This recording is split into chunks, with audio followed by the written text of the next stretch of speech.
convention was trending on Twitter following the first night of the RNC, and you can kind of understand why. That speech is a good example of it. Also, there were some posts on social media like this one that featured a photo of Donald Trump Jr. Socialist Boomer tweeted, he thought his dad said white powder, hashtag cocaine convention. That might be the best tweet of the year. It's amazing.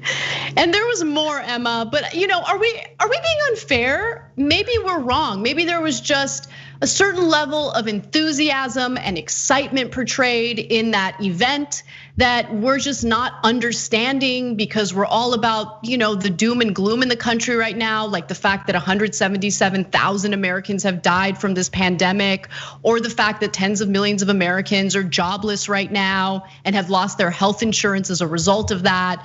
I don't know, maybe the best really is yet to come and we just can't see it.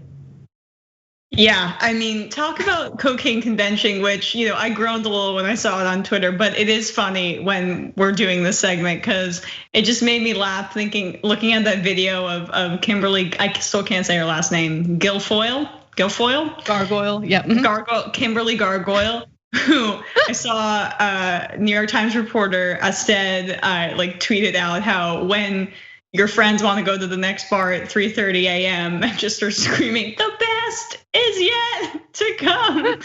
Enough of this nonsense. Paying off loans for people that don't want it. They want to have some bizarre basket weaving, a degree, and they want all of us, people watching across this country, hardworking men and women, to subsidize their laziness and their inability to even try to contribute to society. Well, basket weaving sounds like a lot of fun. The preliminary research I've done into the matter indicates that there are no four-year college degrees offered to individuals who are looking to hone their expertise on basket weaving. Just putting that out there. But what you just watched was yet another example of a right-winger having a mask-off moment to let the American people know exactly what she thinks about them. And of course, this is in response to Joe Biden agreeing to forgive a modest portion of student loan debt for student borrowers who make less than $125,000 a year. KG. Yeah. Okay, you're the lawyer. Play one on TV, yeah. You got Boris Johnson saying it's criminal activity when it's not really. Can we actually do this without so-called violating their civil liberties?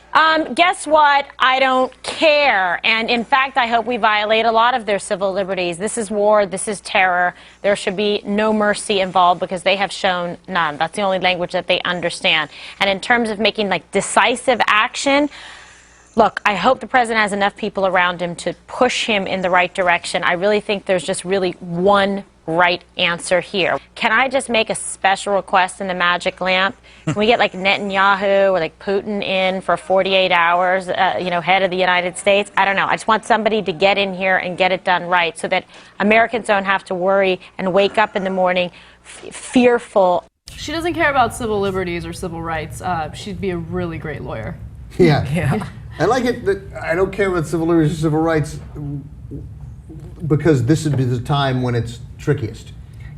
When I'm all for civil rights and civil liberties when we don't really need them, right? But at a time when we want to send our military into harm's way, when we want to put American lives on the line, when things get tricky, the reason that we have those rules there are to follow them at all times. Yeah. It doesn't mean don't kill bad guys. We've killed lots of bad guys while protecting civil liberties. The other question, of course, mainly for Kimberly Guilfoyle, who has great hair, is what is she wants Putin or Netanyahu to come in for 48 hours to do the right thing. What's the right thing? Yeah, I mean, I don't know, killing innocent civilians. I think that's what she wants. Right. I mean, we had an administration that was extremely aggressive in their foreign policy. One that pushed for and actually carried out preemptive war.